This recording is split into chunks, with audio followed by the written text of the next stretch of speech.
Hello అండి, ఈరోజు వీడియోలో బ్లౌజ్ ఫ్రంట్ పార్ట్ పర్ఫెక్ట్గా ఎలా స్టిచ్ చేసుకోవాలి, షేప్ బెల్ట్ కాజా పట్టి ఎంత ఈజీగా వేసుకోవాలో ఈ వీడియోలో అయితే మీకు తెలుస్తుంది. వీడియోని ఎక్కడ స్కిప్ చేయకుండా చూడండి.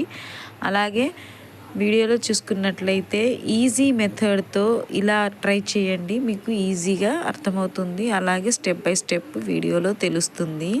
కొందరు మనుషులు ఉంటారండి, అందరూ కాదు, కొందరు మనుషులు ఉంటారు పాము స్వభావం కలిగిన మనుషులు కూడా ఉన్నారు.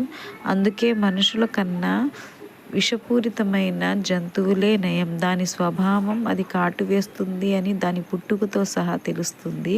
కానీ కొందరు మాత్రం మాస్క్ మ్యాన్లా మాస్క్ ధరించి ఉంటారు. వాళ్ళ స్వభావం మాత్రం ఇప్పుడిప్పుడే తెలుస్తుంది. ఎందుకంటే నాకు ఎదురైన సంఘటనలు అలాంటివి, అందుకే ఈ మాట చెప్తున్నాను. ప్రతి ఒక్కరితో మీ పర్సనల్ విషయాలు కానీ, ప్రొఫెషనల్ విషయాలు కానీ, బిజినెస్ విషయాలు కానీ ప్రతి ఒక్కరిని నమ్మి మాత్రం చెప్పొద్దు. ఎందుకంటే వాళ్ళు పాము కన్నా డేంజర్.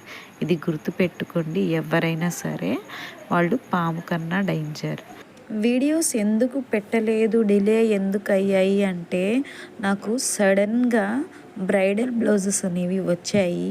అది టైం లేకుండే, అందుకే నేను ఫాస్ట్గా కుట్టాలి అని 2 days ఇచ్చారండి. మరీ నాకు టైం అనేది త్వరగా ఇచ్చేయమని చెప్పి ఇచ్చారు. అందుకే నాకు టైం లేకుండే. లాస్ట్ వీడియోలో చూసారా మీరు, బ్లౌజెస్ అనేవి స్టిచ్ చేశాను. అయితే ఆ వీడియోకి మంచి రెస్పాన్స్ అనేది వచ్చింది.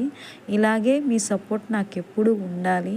బ్లౌజెస్ స్టిచ్ చేయడానికి నేను ఒకప్పుడు చాలా భయపడేదాన్ని.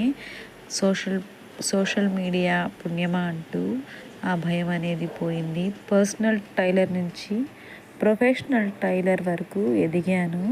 వీడియోస్ని చూసి చాలామంది అయితే నేను తెలియని వాళ్ళు కూడా నాకు బట్టలు అనేవి తెచ్చిస్తున్నారు స్టిచ్ చేయమని చెప్పించి. Thanks for support. Thank you so much. మీ ఆదరణ, మీ సపోర్ట్ నా మీద ఎప్పుడు ఇలాగే ఉండాలని కోరుకుంటున్నాను. వీడియో కనుక నచ్చినట్లయితే లైక్ చేయండి, షేర్ చేయండి, సబ్స్క్రైబ్ చేయండి. అన్నట్టు లాస్ట్ వీడియోలో మీకు నచ్చిన బ్లౌజు, ఏ మోడల్ బ్లౌజ్ నచ్చిందో కమెంట్స్ రూపంలో చెప్పండి. Thanks for watching. Thank you so much.